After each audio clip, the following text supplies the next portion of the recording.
Today snacks கார குழிப்பணியாரம். இட்லி மாவில் தேவையான உப்பு சேர்த்து கலந்து ஓரமாக இருக்கட்டும். கடாயில் கொஞ்சமாக எண்ணெய் ஊற்றி காஞ்சதும் பொடியாக நறுக்கின பச்சை மிளகாய், இஞ்சி, பல்லாரி வெங்காயம், சீரகம், துருவிய கேரட், காய்க்கு தேவையான உப்பு சேர்த்து வதக்கலாம். 1-2 தட்டி வச்ச மிளகு, பொடியாக நறுக்கின கொத்தமல்லி சேர்த்து பாதி அளவு வெந்ததும் இட்லி மாவில் சேர்த்து நல்லா கலந்து விடலாம். வீட்டில் இட்லி தோசைக்கு அரைச்ச மாவுலையே நம்ம கார பணியாரம் செய்யலாம்.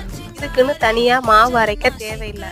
பணியார கல்லில் எண்ணெய் சேர்த்து மாவு குழியில் 3/4 பங்கு மட்டும் ஊற்றிக்கலாம். மாவு இட்லி மாவு மாதிரி கட்டியாகவும் இல்லாமல் தோசை மாவு மாதிரி தண்ணியாகவும் இல்லாமல் இடைப்பட்ட பதத்தில் இருக்கணும். அப்போ தான் பணியாரம் சாஃப்டாக வெந்து வரும். எண்ணெய் சேர்த்து 2 பக்கமும் கோல்டன் ப்ரௌன் ஆகுற வரைக்கும் வெந்ததும் எடுத்துடலாம். சூப்பராக வீட்டில் இருக்கிற மாவு வச்சு ஈவினிங் ஸ்நாக்ஸ் ரெடி. தேங்காய் சட்னி இதோட பெஸ்ட் காம்பினேஷனாக இருக்கும். நீங்களும் செஞ்சு பாருங்கள்.